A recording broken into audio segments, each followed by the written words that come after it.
ശ്ലോകം 2. അപ്പോൾ രാജാവ് എന്ത് സന്ദേശമാണ് കൊടുത്തത് അതാണ് ദൂതൻ പറയുക. പറയുന്ന ദൂതനാണെങ്കിലും രാജാവാണ് പറയുന്നതെന്ന് വിചാരിക്കണം. നാരായണോഹം അവതീർണൈഹാസ്മി ഭൂമൗ. അഹം നാരായണ, ഞാനാണ് നാരായണൻ.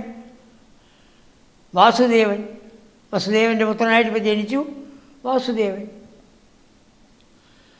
അവതീർണ ഇഹാസ്മി ഭൂമൗ, ഈ ഭൂമിയിൽ ഞാൻ അവതരിച്ചിരിക്കുകയാണ്. എന്തിനു വേണ്ടി?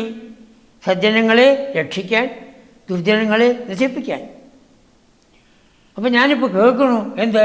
ധത്സേകില ത്വമഭിമാമകലക്ഷണാനി. എനിക്ക് എന്തൊക്കെ അടയാളമുണ്ടോ ഒക്കെ നീ ധരിക്കണമെന്ന് ഞാൻ കേൾക്കണു. ഒക്കെ എൻ്റെ അടയാളങ്ങളാണ്, നീ ഇപ്പോൾ ധരിക്കണമെന്ന് ഞാൻ കേൾക്കണു. ത്വമഭി മാമകലക്ഷണാനി ദത്സേ, നീയും എന്തെല്ലാം അടയാളങ്ങൾ എനിക്കുണ്ടോ അതെല്ലാം നീയും ധരിക്കുന്നു.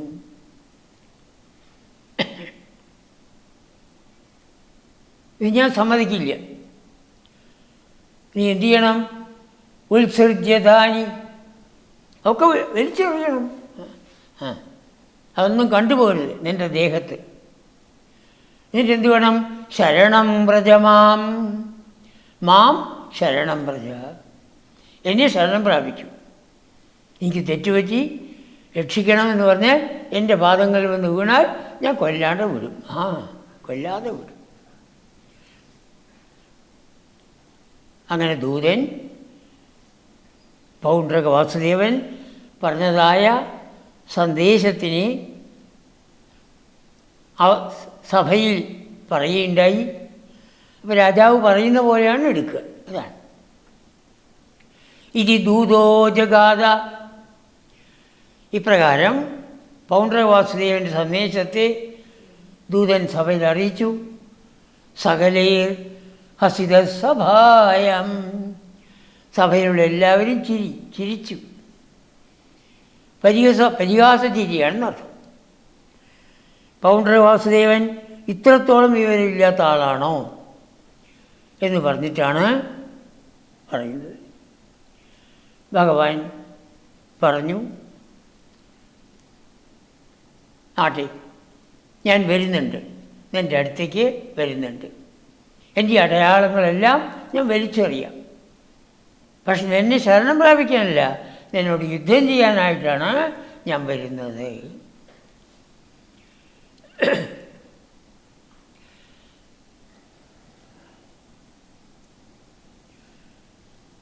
ശ്ലോകം 3. ദൂതേധയാദവതി. ശ്രീകൃഷ്ണൻ എന്തൊരു മറുപടിയാണോ കൊടുത്തത് ആ മറുപടിയോടുകൂടി ദൂതൻ കരൂഷത്തിലേക്ക് പോയി. കരൂഷ ദേശത്തിലെ രാജാവാണ്. ദൂതേധ യാദവതി, എപ്പോൾ ദൂതൻ പോയോ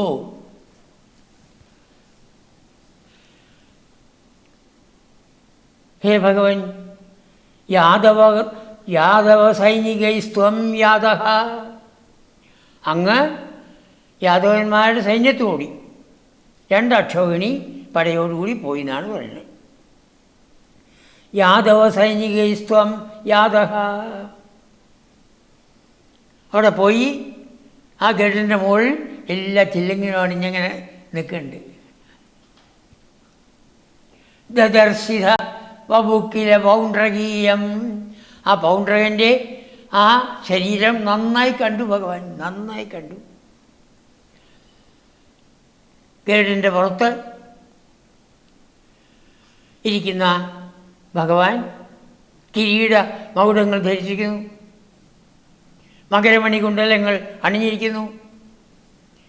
അത് കവിൾത്തടത്തിലിങ്ങനെ പ്രകാശിക്കുന്നു, വെട്ടിത്തിളങ്ങുന്നു.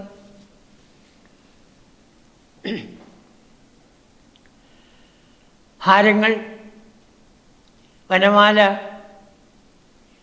അതെല്ലാം നന്നായി അണിഞ്ഞിരിക്കുന്നു. ആ 4 കൈകൾ നന്നായി കാണിച്ചുകൊണ്ടാണ് ഇരിക്കുന്നത്. 4 കൈകളും. അതിലൊക്കെ കേയൂരം, അംഗദം, കങ്കണം, അങ്കുലീയം. മഞ്ഞപ്പട്ട് ഉടുത്തിരിക്കുന്നു. അതിൻ്റെ മുകളിൽ മേഖല നന്നായി അണിഞ്ഞിരിക്കുന്നു. പാദത്തിൻ്റെ അവിടെ നോക്കിയപ്പോഴോ നല്ല പാദസരവുമുണ്ട്. അങ്ങനെ എല്ലാ വിധത്തിലുള്ളതായ അലങ്കാരങ്ങളോടുകൂടി ഭഗവാൻ കണ്ടു. ദദർശിത വഭുക്കില പൗണ്ഡ്രകീയം. അങ്ങനെ പൗണ്ഡ്രകൻ്റെ ആ ശരീരത്തിനെ ഭഗവാൻ നന്നായി നോക്കി. ഭഗവാൻ ഏറ്റവും ഇഷ്ടപ്പെട്ടത് ഏതാണെന്നറിയോ? താവേന വക്ഷസി കൃതാംഗം. വേദന സഹിച്ചിട്ട് ആ വക്ഷസിൽ ഉണ്ടാക്കിയതായ ആ അടയാളം ശ്രീവത്സം. അത് ഭഗവാൻ കണ്ടു, ചിരിച്ചു ഭഗവാൻ. പിന്നെയോ അനൽപമൂല്യ ശ്രീ കൗസ്തുഭം. ആ കഴുത്തിൽ കിടക്കുന്ന കൗസ്തുഭം വളരെ വില പിടിച്ചതാണ്. ഭഗവാൻ കണ്ടപ്പോൾ മനസ്സിലായി. മകരകുണ്ടലപീതചേലം. മകരകുണ്ടലങ്ങൾ, മഞ്ഞപ്പട്ട് എല്ലാം വളരെ നന്നായിട്ട് ചെയ്തു. ഭഗവാൻ വളരെ സന്തോഷമായി. അതായത് തന്നെ അനുകരിച്ചിരിക്കുകയാണ്, ഭഗവാനെ അനുകരിച്ചിരിക്കുകയാണ്. ഞാൻ ഭഗവാൻ തന്നെ എന്ന്, അഹം ബ്രഹ്മാസ്മി. അപ്പോൾ പൗണ്ഡ്രകൻ മഹാഭാഗ്യവാനാണ്.